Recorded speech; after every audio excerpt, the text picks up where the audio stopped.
guys, let's talk Squid Game. What are your thoughts? What's your overall thoughts? I appreciated this show. I mean, you know me. I like good cynicism in it. And even though I knew that the main character was going to end up living through it because he's the main character, and I would have given him a lot of credit. Like, I caught the show because of all the marketing around it, aka viral videos and everything like that. Right. So I was kind of in the impression, I was like, okay, there's people that are going to end up living through this because they keep popping up as like, oh, who are you in the character? But like the way they went about it, it's a familiar thought process. Yeah. It was just like, yo, that was intense. Like that first episode, I still don't fully understand why that, like some of the people that they killed weren't moving. So I was like, that's the real fear for me. Like, I don't feel like this is as even as they try and make it out to be. That's very interesting. At one point, they kind of take a high moral standing on being fair and even, but you know, a bit like Fox, who claim to be fair and even. I'm not sure about that. JP, what's some of your instant thoughts? We had, it was like a dark version of this Japanese show called Takeshi's Castle, which I used to love watching. Yep. Similar, but that was dark. It was, I had to watch. Every time I watch Squid Game, I feel compelled to watch an episode of Ted Lasso after. Yes, you had to bring balance to the force. You had to cleanse yourself. Balance it out. Yes, cleansing. That's what you needed. Yeah. Yeah, it was. Especially after episode 6. Like, that was such a great episode. I underestimated it. Like, I'd seen somebody talk about it, but I ignored it because I couldn't remember. I try not to pay too much attention if I know I'm going to watch it. But, man, I was like, oh, this is a dirty. Again, viewers know that we're probably going to say spoilers. I'll put spoilers. Yeah. I'll put a spoiler at the front. Okay. I kind of had a feeling like the old dude already had something to do with. Yes. He stood out too. It was too random. Yeah. Standing on top of all those beds, saying "Stop, stop, stop!" When all the massacre was happening, he's like, "How did he get up there?" I'll be honest with you. It was the "I'm so scared" line that actually made me go like, yeah. But it still was a solid twist. Like I knew he had to be something involved in some way, shape, or form, or he just did not care. Yeah. But yeah, I caught myself many times during this show saying, "This show." Oh my God, this show. And I caught myself saying it because I was just saying it so often, like something would happen and you just go, "Oh, this show." This show. And it was funny, I wasn't doing it deliberately, it was just me responding to the emotional beating that we were copping, particularly in that episode 6 you talked about.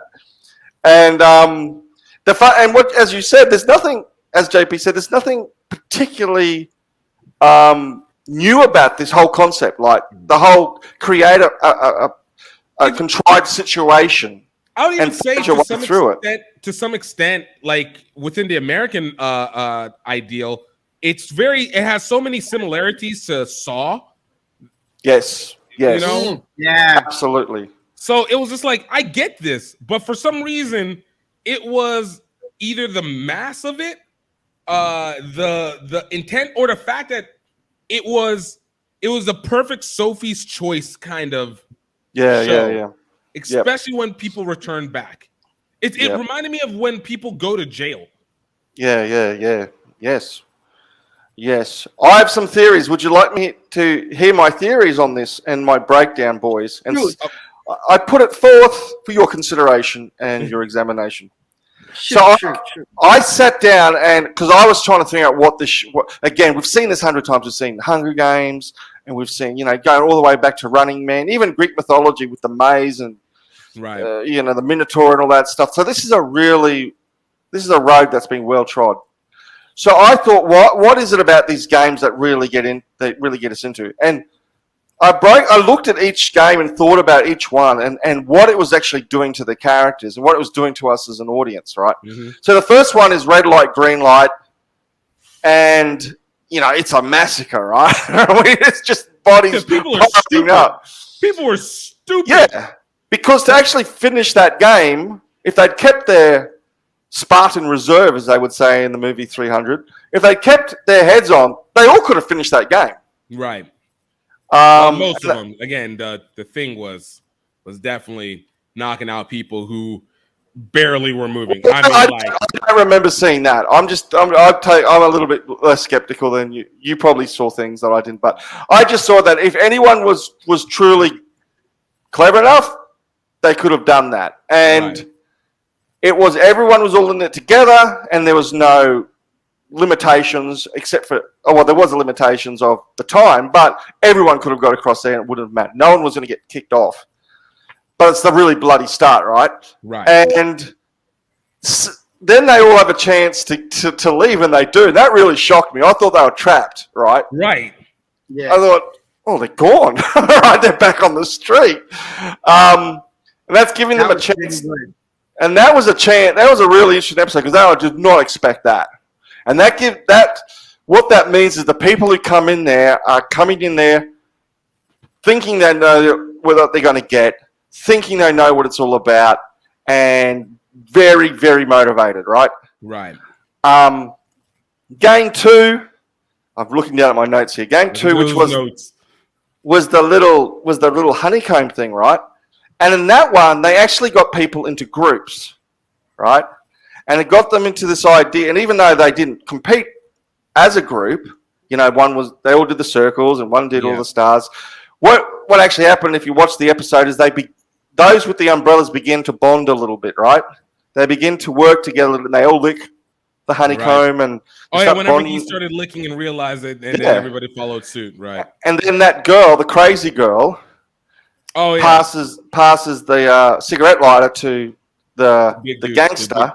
Yeah. And so there's a little bit of cooperation. Now, that is doubled down with them not giving them enough food, causing them to go apeshit crazy and attack each other at night, where they had to get together in the groups, right? They realized if they didn't get together in groups to hold themselves together, they were all going to get killed, right? Right. So so then you got the next one, which is the tug of war. And the tug of war one is really, really groupy, right? But it's even more specifically, it's groupy with equitable strengths. Because we now separated those who were considered basically all the women. But now they were murdering people. Now the group was directly killing another group. So now we're getting more of that murder. Now you're becoming more and more responsible for someone else's murder. Right? They did it the night before when they go around. That massacre was just terrible, and then now they're deliberately looking at the other group and pushing them to their death as a group. But it really bonds the group, right? Right. Then you get to the marbles, right? And this is the harrowing one, right? That was the worst. Because when you start thinking you had the game in hand. They flipped the script. They've gone from bonding to kill the person you're closest with. And the guy who kills his wife. And they don't even have a game. It's not even a game. You just have to find a way to kill the person you're playing with. And that's what broke. I loved it whenever they were like, here are marbles. Whatever game you play, you can. As long as you both agree on it, it counts. And that was emotionally traumatizing for the characters. It was emotionally traumatizing because it's probably one of the least violent ones, right? Yeah. But it's emotionally the most violent of them all. Right. And that to me is where the characters crack, right? That's when they begin to start cracking and they begin to, because that's when we discover that the guy who was supposed to be Ali's friend, by right at the start paying him to get a taxi back to wherever he went to. SMU. That's where his monster comes out, right? Yeah. And that's where we. For what it's worth, it was going out already incrementally, But that's when it really. That's when he. But they all turn, like the guy who lost his wife, he loses his plot. It's just psychologically killing them, right? Yeah. And again, that old man, right? Going back and watching that old man all the way through that series, he is a bad human being, right? That guy's got to be one of the worst people. That character's got to be one of the worst people ever committed to any screen. If you watch what he's doing, when you know who he is, the way he plays that marble game, and he's just teasing. Yep. Provoking. Like he said, I don't remember. Like, I don't even, all that stuff. He is just messing with his head, right? He is just playing with his head, as he's been doing the whole time, right? Yep. This guy is just, I reckon he's one of the worst baddies ever, right? When you think about what he did. But that's what makes the best baddies are the ones that are on the line between good and bad. And what that is, it's the awareness. I don't think he's good in it. I don't think he's good in any way. But old matey gets out of it because the old guy then says, I'm done. What makes it even worse is he's like, you're my Ningbu? Ginbu? Yeah. The word must be friend. Yeah, must be you're friend my in pal. Korean. Yeah. It was like closer. We're closer than brothers. So I'm going to take this life for you.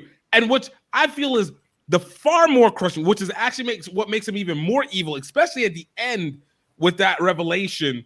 It was just like, yo, you made me think I'm your friend. You made me sympathize with you. You made me take care of you. You made me risk my life to be able to work with you. You made me think that I fooled you, that I played you. You made me realize that you knew that you were playing me. Then you made me think that you made the sacrifice to let me live bro. Like, yo, you're right. This is probably one of the biggest villains all time. He's an asshole of assholes. You get then to the next game, right? And they've cracked at that point, right? The point of no return. Right? They've cracked the bridge. And what this really interesting about that bridge is that it's got up on that point. You could argue you could win the game on wits. You could win the game on that game. That bridge game was all about the last 3 or 4 people getting over. Yep. No one other than the last few people who just happened to pick the last 3 numbers was going to finish that game. No matter how good you were, if you misunderstood what the idea of the game is, and of course they're going to misunderstand. They didn't know what it was. If you picked the middle, they all thought the middle one was going to do the job, right? Right. If you were in the first couple or in the middle, you were dead. Yeah. It wasn't. You were just. That was the thing that I kind of got. I at that point is where I was like, okay, with the games, it was how many games would there have been? Like, for example, like if the 456, the 200 and something hadn't died in the green light, red light, green light game, and there's been mention that like you can see the game. Like I was watching, I think heavy spoilers, and like if you look around, like they have all the games that they're gonna play on the wall. Yeah, they do. So they do. Limit. But like in my mind, I'm just like, actually, how many games would they have made him play to weed it down so it would be the final 2? You see, I think the whole idea of that game. So basically, the last 3 people who finished that bridge only do so because they watch everyone else die. Right? They have to sit there and at one point, our hero says, "Okay, there's so many people in front of us. There's so many plates in front of us, glass plates. We should get across," because he knew that everyone was going to sacrifice their life for them. And at one point they start throwing each other out and physically just throwing them into their death. So that by the time you got to the end of that, you just watched your life just being saved by everyone else's unfortunate death for no other reason except you just happened to pick the right number. Right. And so you are now, instead in the previous game, in the marble game, 1 person died for you. Now 10 people died for you to survive. Yeah. And even though you didn't choose that, that's how it happened, right? So you get to that final meal where they're all having steak, and wait. Before we get to that point, I also noted at that, and then JP, I know you were about to say something too, by the way, but at that point, that is also the point wherever they no longer were being equitable with the game. Because a guy got the loop. he was like, I can see tempered steel based off of the refraction of the light. Yeah. At that point, I was just like, okay, up until that moment, you could be like, make the argument that they were that it was your choice to be there, and you are having a chance to obtain the money and do the game, and you're doing it for your own desperation, and it's on the individuals, even the marble game. But then the moment when they got to the bridge and they started changing the odds mid-game, it was just like, oh, so you guys are just removing all your justifications. Once the money people come in. Yeah, they just dim the lights. It's by the time they get to that meal, they're done, right? They're emotionally and they're mentally done. And that's why they basically just give them a knife each. They give them a taste of the riches. Yeah. They give them the taste of the riches and the high life of a super meal, and then they give them a knife and they just say, right, do what you got to do. Do what you got to do. And at that stage, the people who have created this game, these terrible people, are now working on presumption that they have emotionally and mentally turned these people into sociopaths or psychopaths. Right. That they have destroyed them and beat them down to the point now that all they need to do is give them a couple of knives, jump under a big squid with a couple of circles and squares, whatever, and they will kill each other, right? Because they have broken their spirits and turned them into killing machines. And for a while, that's exactly what they were, right? They were just beasts out there in the rain, just slashing each other up. And that's where our hero kind of stands up a bit, right? And at that point, I don't think he killed anyone deliberately in the lead up to that final thing. Outside of the marble games, at least by his thoughts. Well, but he gave up. Like the old guy gave up and said, I'll just get killed, right? So he kind of, that was the bit where he teetered on that. And then you see him teeter again when he wants to stab. You know, they're sitting in that room and he's looking after the girl. Yep. And you can see, and she says, don't do it, right? Don't kill anyone. So he's out there, when he's out there stabbing everyone, going blah, blah, blah, blah, blah, blah. And he says, I want to call this game off, right? He doesn't break down at that point. He doesn't break down at that point. And the guy's got to kill himself, right? Yeah. And the only reason I can think about the guy killing himself is I think he once he heard our hero say to the guys, hey, I want to use that loophole in that contract. The guy on the ground who's the smartest of the two kind of said, I didn't bother even thinking about that. Oh my gosh, I'm a monster. Right? I'm broken beyond repair, right? I didn't even think of that. I didn't even try to think about it. All I wanted to do was get the money. I'm a monster. That's my theory. I can't prove that. Right. See, and I would disagree with that one because he actually already had mentioned that before about the fact that he was like, we can stop, but do you want to start this all over again? This was after he had pushed a guy off of the edge of the glass bridge. He was like, "You want to start this all over again? Do you want to do this again? We're here to get this money. We've gone through all this. Everybody's died for this. Let's go through." So I don't think it was we could have stopped it. I think it was more of the fact of, which is the one thing that was part of this that we didn't get. What was it that he had done on the outside that accrued so much debt that risked his family's life? Everything was. JP, what were you saying? He's a finance guy. He stole money to try and fund his own hedge fund, I think, kind of thing. Yeah. And he bet on futures.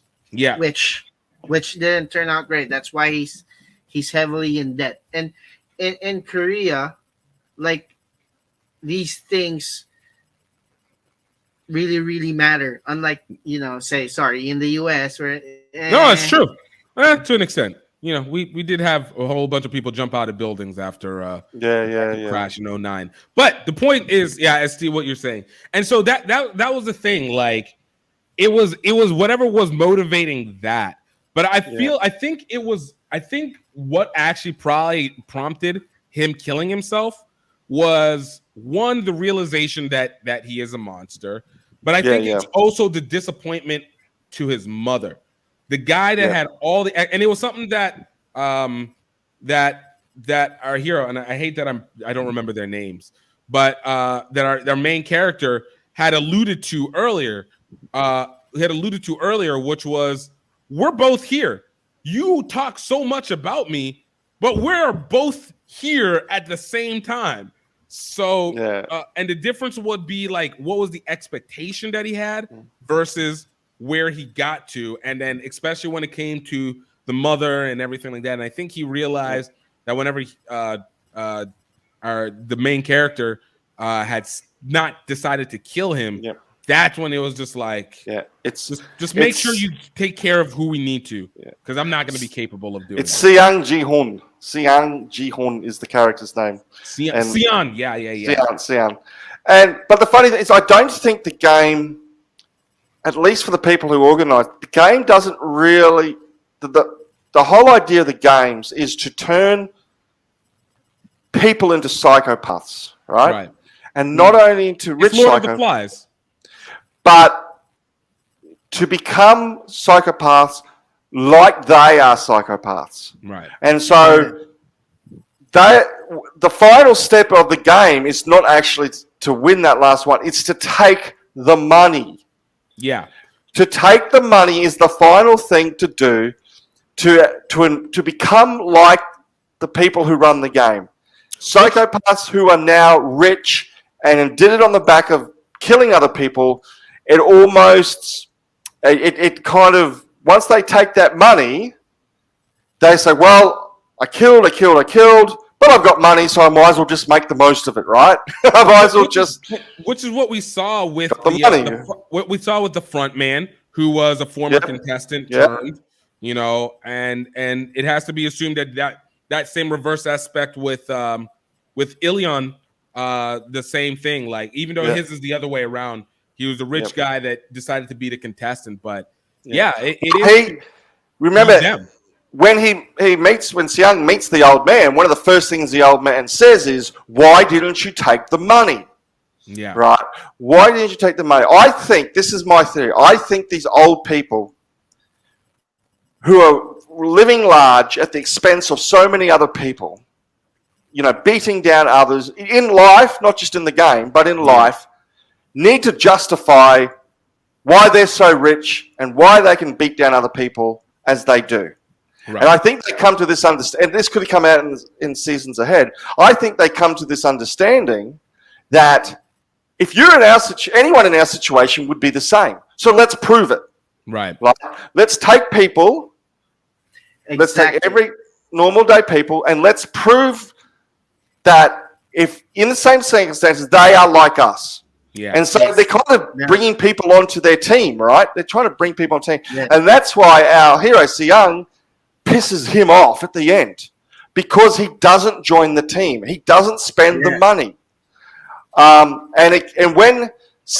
heard a really good analogy at the end there, when they see that old guy on the street, and he says, "Do you think anyone's going to come and help that old guy?" I bet she does. He's still trying to prove to him that the world is cruel and mean, just like us, and that your idea because he didn't kill anyone in that game, and he didn't take the money. He kind of thought he was a self-righteous so-and-so, right? Right. Because he wouldn't take the money. You think you're better than us? And someone made the really interesting point. It's like the Dark Knight with the Joker and the Batman on top of it, saying those people are going to blow up those people in the boats, and those people in the boat are going to and they don't, right? It's a battle of two ideas. Right. Seong stands for, no, actually, not everyone is like you. We can maintain our integrity, we can maintain our morals, we can maintain our standards, and not give in to the barbarian. He almost did, right? He almost did on several occasions in that game, playing marbles when he was lying about odds and evens. And then at the end there, he almost killed his mate on the ground, but he doesn't. And then he doesn't take the money out of the account. And that really annoys that old guy, because they want clones. They want people to be just like them to justify their assholeness. Their existence, right. And of course, as you pointed out before, the brother, the front man with the mask, black mask on, he is what they want to see happen. That's what they want to see. Someone to turn into him. Yeah. Because but this guy is still a moral standard. And I find the ending really interesting. And I heard the Heavy Spoilers guy talk about the fact that he almost gets onto that plane, but he turns around as if he's turning around to actually become bad again. And as if not going to see his daughter was a bad thing. You know, going red hair, going to visit, instead of going to daughter, he turns around and goes back. And I disagree with that. Yeah. Sorry. No, go ahead. If he'd gone on that plane, he would have spent the money and used that money to get something his heart desires. Instead, he turns around.